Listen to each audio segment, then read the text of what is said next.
What's up, everybody? Jared here with carbuzz.com, and today I am bringing you an in-depth walk around of the 2022 Range Rover. This is an all-new Range Rover, a next-generation model for the brand. And to denote that for the 2022 model year, you can get the Range Rover in the first edition, which is what I'm showing you here. The first edition is not the most luxurious way to get the new Range Rover, but it is pretty darn close. This vehicle rings in at about $170,000, and trust me, it is worth every penny. Let's go ahead and check it out. We have a subtle new look here on the front fascia of the Range Rover. Honestly, you have to look at the two next to each other and you can start to see the differences. I promise you that this is a very different look on the new Range Rover, even if it looks subtle on its own. Just like previous models, we have Range Rover spelled across the hood, which is something that a lot of automakers have copied from Land Rover. You've probably already noticed this paint. It is matte gold. You can also get the first edition in sort of like a deeper bronze, but I think that the matte gold is the way to go. This is simply a stunning paint job. Now, a lot of vehicles these days have large wheels, 20, maybe even 21 or 22-inch wheels, but the Range Rover, you can get optional 23-inch wheels, which is what we have here. Now, moving along down the side, we have the two-tone black roof, which I think looks really good, especially with the matte gold. We also have our retractable door handles here, so you can see they're now in their out position. This is what they look like retracted in, flush with the door, which is a very cool look indeed. We have this kind of styling element here that's kind of been a staple of the Range Rover, although this does look different than the previous generation model. So here is our gas cap. The reason why I wanted to mention this is because you will be able to get the Range Rover as a plug-in hybrid. Unfortunately, that model is not arriving until the 2023 model year, so we are just driving the gas version. Here at the back, we've got these really cool tail lights that, as you can see, just shut off, and now you can't even see that they were there. I'm glad that they were lit up for you so that you could see. I'll go ahead and hit the key again. I think that should light them up again. Let's see. There we go. See, so now you can see the light is on. They had to use super bright LEDs to poke through this sort of black finish. Otherwise, you almost can't even tell that there is a taillight there. Now, the Range Rover has a split folding tailgate, just like previous models. You can open it using foot activation. They put the sensors here on the sides so that you won't get whacked by the tailgate. It also makes it really easy to know exactly where to kick. So the top portion is going to open, as is the bottom portion as well. If you click the button, you can open just the top portion if that's what you prefer. I love the split folding tailgate because you can go ahead and hit a button and you can close that, and now your items won't roll out and you have closer access to what's in the trunk. Or you can put it down so that you can sit on it, which is quite nice. Now, there is also an event seat option back here. I'm going to go ahead and briefly show it to you. It's a little bit of a pain in the butt to assemble. Basically, you take these cushions out of here and you lay the cushions flat on here, and then it's a little bit annoying. Make sure you don't lose this tab. Honestly, I have like several times. This tab can get stuck in there and then that becomes really annoying to get. And then you flip this piece like so, and you put the other cushions here like so, and then you can actually sit on the tailgate comfortably. Although honestly, it's kind of annoying to set up, and I don't think this carpet is that uncomfortable anyway, so, you know, might as well just sit on the carpet here. You just push these two red tabs and you can go ahead and fold it down. We do have this rubber floor mat that's been making everything a little bit more difficult here. Come on, go down. There we go. All right, and you also have, if I flip it the other way, you have this nice handy trunk divider here with these cool sliders. So you actually have this sort of rubber bandy piece right here, which is quite nice. So if you have something small that you don't want to roll around, you can strap it to there or just use that as a cargo divider. So a lot of really nice ways to use this trunk. I should also mention that you can get a third row seat back here, but this version, the first edition of the Range Rover, does not not have that option. This is strictly a 5-seat vehicle. You can also get an ultra luxury 4-seat vehicle version that we'll talk about a little bit later. We also have some grocery hooks and some nice lights back here. You also have speakers here in the tailgate, which is awesome because you can turn this into like a tailgate mode and just listen to these speakers while you're sitting here and conserve the power on your battery. Now, this car has some really advanced rear seating. However, that doesn't mean that the seats don't fold down. I like this version of the Range Rover best because if you get the ultra luxury 4-seat version, you lose the ability to fold the seats down. Now, we have power adjustment right here. Just push these buttons, the seats will adjust, and then they will go down via power. Now, the problem is twofold. One, they don't fold all the way flat. So this is not the most practical version of the Range Rover. You're going to want the 7-seater for that. And as you just saw, they started going down, but now they're coming back. That is because we actually have the short wheelbase version of the Range Rover. If you want 7 seats, you're going to have to opt for the long wheelbase version. And because this is the short wheelbase version and we have TV screens in there, the seats are going to bump into them. Now, this is a pre-production version of the Range Rover, and I'm told that on regular production versions that are built a little bit later, it will be smart enough to move those front seats forward as to not bump the seats into them. So now that we're done in the trunk, I'm going to go ahead and push the button, close the clamshell, and we're going to actually start with the front seat so that I can turn on the Range Rover and we can have all the power. The start button is actually down here. So let's go ahead and start it up. So as I've mentioned before, we are sitting in the Range Rover First Edition, which is... Let's make sure the Fantasy Football Talk radio is off. Now, the First Edition is based on the autobiography trim level, which is one of the more luxurious versions of the Range Rover, although not the most luxurious. You have the SV above it. That doesn't mean that this isn't luxury. We've got leather all over the dash. The headliner is all leather. These seats are near aniline, meaning that it is some of the nicest leather that you will ever sit in. I think the only vehicle that I've ever been in terms of SUVs that has nicer leather than this, that is softer and more smooth and buttery, is the Rolls-Royce Cullinan. So really high praise here on the Range Rover. We've got this new 13.1-inch display. This is the largest ever put in a Range Rover, and it has some really, really cool functions here. You can pull up your vehicle dimensions, which is kind of a weird Land Rover thing. You can have those in the metric system or in feet over here in America, where we live. You can have these amazing cameras. This is one of the best, actually, I'm going to go ahead and say the best camera system that you can get in any vehicle. You have your normal views, like your rear view camera and a front view camera, or you have this awesome 3D view that you can kind of drag across. So as you can see, the wheels are like super high definition, so you're never going to curb a wheel in a parking lot. You're never going to hit a rock if you choose to take this vehicle off-roading. It is just a really cool camera system. Now, this screen also has wireless Android Auto, wireless CarPlay. We have Alexa integration as well. So pretty much everything that you need is here. We also have a 1600 watt Meridian signature sound system with 35 speakers around the cabin. It sounds really good. Now down here we have our climate controls. You can adjust the temperature using these dials. If I click this dial, now I can activate my heated and ventilated seats. And if I pull the dial, it becomes my fan speed. So really cool that they've housed that all on these two little dials. If I click this button right here, I can activate my massage functions. I have a million different massage functions here. So you have 5 different combination types, you have different massage directions, and I can change the intensity. So a million different ways to get a massage on here. We've got, I'll show you the navigation. It is a 3D navigation system, so everything looks as it will look in real life, which is very cool. You can also get that up here on the gauge cluster. So we have these weird sort of touch buttons here on the steering wheel. If I go ahead and click it, you're gonna see it's going to change into a D-pad. And now I can change out the display layout. So right now I have it as dials, but if I want, I can also change it to a full map, which is quite nice. I really like how this screen is shaped. It's actually shaped like a gauge cluster, and it doesn't look like it's just kind of tacked on there. I know a lot of people don't love when it's just like a big screen that looks like this big screen. So yeah, I really like how Land Rover made that screen kind of look like it's integrated in there.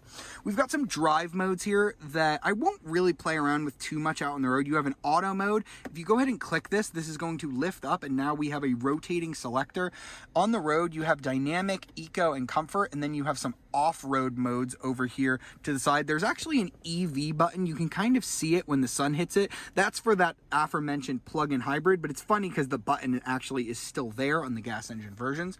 We've got some nice hidden storage in here with our wireless charger. We also have 2 glove boxes. So we have a lower glove box where you can put your Bluetooth headsets for the rear entertainment system that we'll check out later, and we have another upper glove box as well.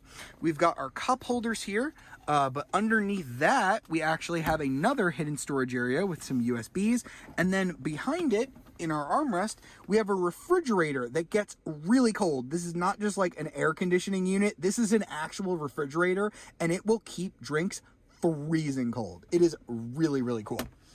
So now I've showed you pretty much everything that I need to show you up front, but the piece de resistance of this car is in the back seat. All right, so we're gonna hop in the passenger back seat because that is where the real fun happens. So this is, as I mentioned, the 5-seat luxury version of the Range Rover. In the short wheelbase, you can get a long wheelbase version of this car that adds a little bit more legroom. You can get a more conventional backseat that is still powered back here and has a 3rd row behind it, or you can get an ultra luxury 4-seat version. So basically, instead of having a seat here in the middle, it's going to have this big center console area with these deployable tables. It is very, very cool and very luxurious, but it's also very expensive. I'll talk about that a little bit later. So let's go ahead and sit down in the back seat of the Range Rover First Edition. We have sunshades that are power controlled here on the side. We've got this massive panoramic roof that I can show you how we control later. We've got entertainment touch screens on both sides for both of our passengers. You have HDMI ports that you can plug in for that. And we have our own climate controls that work just like the ones in the front with heated and ventilated seats. But that is not the coolest part of this car. The coolest part of this car exists in the center armrest. First, I click this button and the center armrest is going to fold forward via power. That's right, it's a powered armrest. Kind of unnecessary, but very cool. Within this armrest, we're gonna have this little area here. I've got a vanity mirror that I can actually remove and use for whatever. It actually says Range Rover on the back of it, which is quite neat. And then underneath that, you've got a storage area where you have USB-Cs and your HDMI ports. I mentioned those that you can plug in for these infotainment screens. But this is the coolest part. This is actually a touch screen, so it shows you the date and time, even the weather as well. But if I slide to open it, now I can control other things in the car. So for example, I've got this little slider. I can go ahead and close the sunroof. There we go. So I slid it forward there, and that's gonna go ahead and shut that for us. But that is not all. You might be wondering, where are my cup holders? Like it does this whole folding, you know, crazy power thing. But doesn't it have cup holders? Aha, it does. But even those are kind of convoluted. You have this little button right here that looks like a cup. Push it, and then look what happens. It's going to extend out this piece of the headrest, revealing a hidden door, which you can slide forward, and there are your cup holders. Crazy, I know. Isn't that so neat? You can control other things here, including the climate. If you now have those controls blocked, you can control the seats, you can control the lighting. We have a ton of different light modes on here. I have it set to sunset orange, but there are a million different colors that you can choose from with various animations. But again, not even the coolest things. I still have not shown you the coolest thing here on the interior of the Range Rover. If I go to adjust the seats, just like the seats in the front, we have massage function with just as many modes back here. But if I go to click adjust, now I can hit this button that says recline. I'm gonna go ahead and tap it. And just like we saw in the S-Class a few weeks ago, the front seat is going to go all the way forward, giving me max legroom. And so that I don't scuff up the seat, which was a problem in the S-Class, this is going to drop down, giving me a little carpeted footrest that I can rest my feet on. I might still want to take my shoes off for this, but now I can rest my feet comfortably. You also have an ottoman function that you can control here on the touchscreen as well. Just tap the ottoman. Now you can control the leg rest with different functions. We can go ahead and raise that up. We can bring it all the way up. See how high that goes? And now I can relax. This is crazy luxurious. I'm gonna get out so that I can just show you exactly what this looks like in case you've kind of lost perspective on it. Look at that. Look at how far back this seat goes. It is so comfortable. And putting it back is really easy too. You just push reset, and everything is gonna go all at once. You don't need to hold any buttons, you don't need to wait. It'll just do it all, and now it'll go back down while you wait. So this is one of the most luxurious cabins I have ever sat in. It is right up there with things like the Bentley Bentayga and the Mercedes-Benz GLS. Actually, I think it's above the GLS. I think it's right up there, if not nicer than the Bentayga, but let's find out how good the new Range Rover is out on the road. All right, so I already said that I think the Range Rover's interior is as nice as a Bentley Bentayga, but does it drive as well? Actually, I think the new Range Rover is better than the Bentayga. In fact, the only SUV that I've ever driven that is more luxurious than this is the Rolls-Royce Cullinan, which is of course much more expensive. So if you're really going to be second to anybody, I really wouldn't mind being second to Rolls-Royce. In terms of what's under the hood, you're gonna have 3 engine options, at least at first, here in the United States. The base powertrain is a 3-liter mild hybrid turbocharged inline-6 motor. I've driven this engine in the Defender before. It's a really nice engine. 395 horsepower, 406 pound-feet of torque. It'll get from 0 to 60 in the Range Rover in the short wheelbase version in about 5.5 seconds. Land Rover calls this version the P400. Their naming schemes are related to like PS, which is kind of like horsepower. It's a little bit annoying, but you can just remember the engines. You don't really need to remember P400 or whatever. There's also a plug-in hybrid that I already mentioned to you. I'm very excited to try that one out because the last generation Range Rover hybrid used a 4-cylinder engine that I heard was just kind of rough and not really all that smooth. This new one is going to use that same inline 6, but it gets a little bit more power, 434 horsepower to be exact, thanks to the electric assist.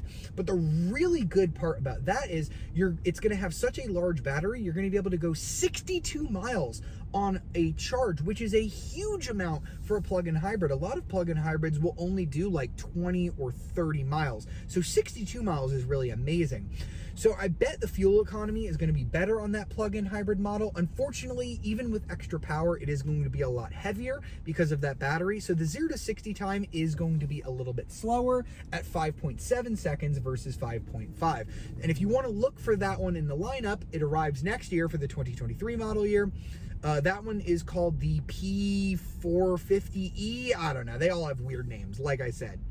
There is also going to be an all-electric version of the Range Rover coming for the 2024 model year. I have 0 details about it. I don't know how much power it'll make. I don't know how quickly it'll charge, and I don't know how far it'll go on a charge. But I know that it is coming, and I know that it is going to be really good. I can't wait to drive an electric Range Rover. But now let's talk about what's under the hood of this one. The Autobiography and the SV, which is above this, both have a V8 engine, but not the V8 engine that you're probably familiar with. Land Rover used to have a 5-liter supercharged V8, but that engine is now going away. It's not going to be around much longer. A few models still have it, but not the Range Rover.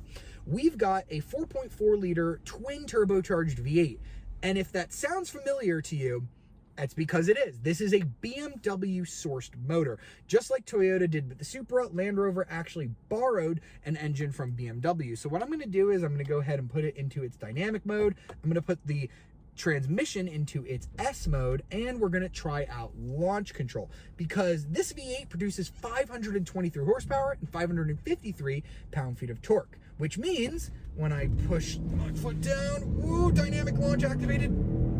That is really quick.